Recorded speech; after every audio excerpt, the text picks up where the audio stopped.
Saudara-saudara yang diberkati oleh Tuhan, tema kebenaran firman Tuhan bagi kita pada saat ini, orang benar akan hidup oleh percayanya.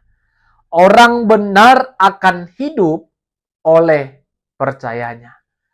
Saudara-saudara yang dikasihi oleh Tuhan, tentu kalau kami mengatakan pada saat ini semua manusia di tengah-tengah dunia ini tanpa terkecuali adalah orang-orang yang berdosa. Atau ada di antara kita yang berani mengatakan pada saat ini dalam hati kita, aku adalah orang yang tidak berdosa. Mungkin kita sepakat semua manusia adalah orang-orang yang berdosa. Dosa adalah suatu hal yang tidak berkenan di hadapan Tuhan. Jadi ketika kita melakukan perbuatan, kesalahan atau kejahatan yang tidak berkenan di hadapan Tuhan, yang tidak sesuai dengan kehendak Tuhan, maka sesungguhnya kita sudah melakukan dosa. Dan dosa akan menjadi ketakutan dalam kehidupan orang yang melakukannya. Dosa akan menjadikan ketakutan bagi kehidupan manusia. Karena dosa akan membuat kehidupan manusia mengalami kebinasaan. Seperti yang dikatakan Rasul Paulus dalam Roma 6 ayat 23. Upah dosa adalah maut. Jadi orang-orang yang melakukan dosa bagiannya adalah maut. Binasa.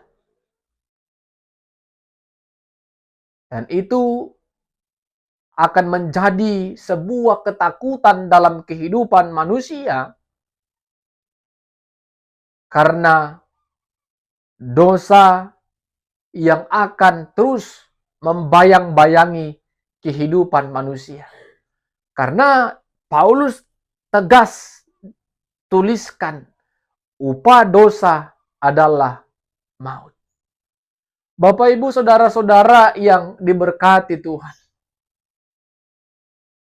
Kalau kita melihat kembali ketika manusia pertama yang diciptakan oleh Tuhan, yaitu Adam dan Hawa.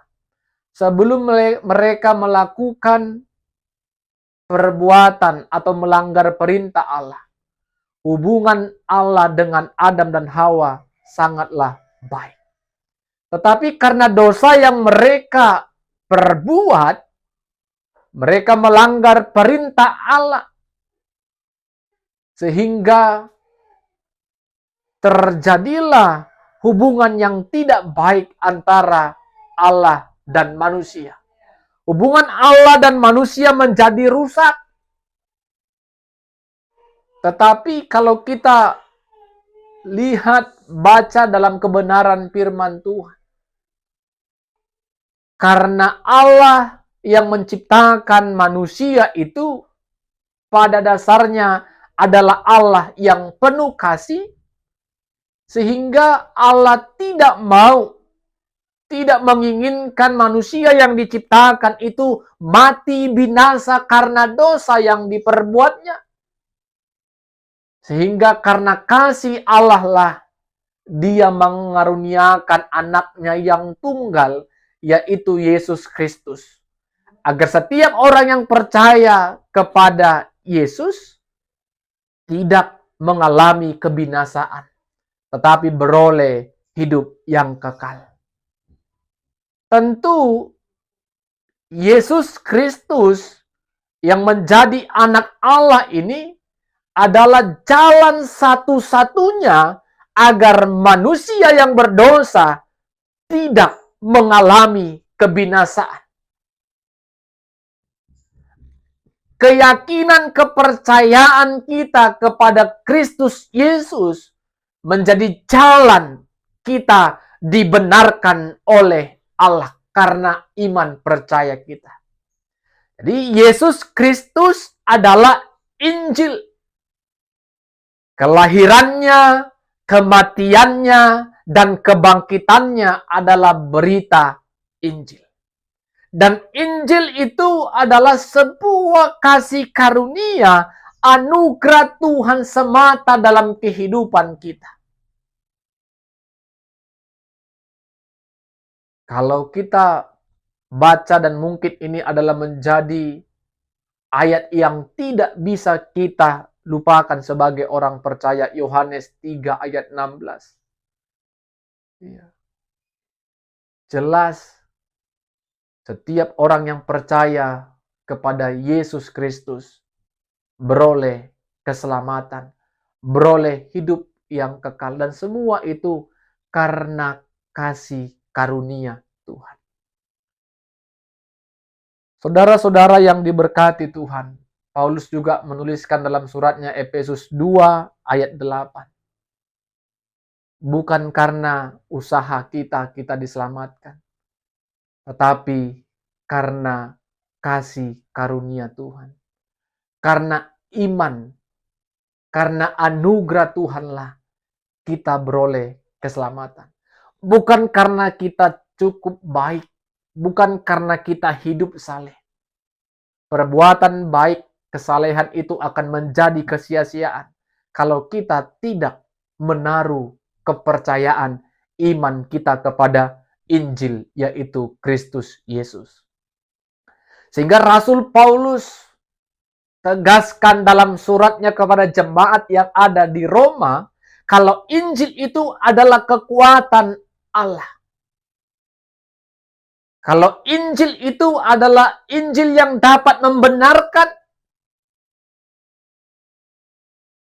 apa yang dimiliki oleh jemaat yang ada di Roma, kekuasaan, kepandaian, segala jabatan yang mereka miliki tidak akan dapat membawa, menuntun mereka kepada keselamatan. Hanya karena Injil lah orang-orang bisa diselamatkan, orang-orang bisa ditebus. Seharusnya kita manusia yang berdosa, yang dihukum, yang disalibkan.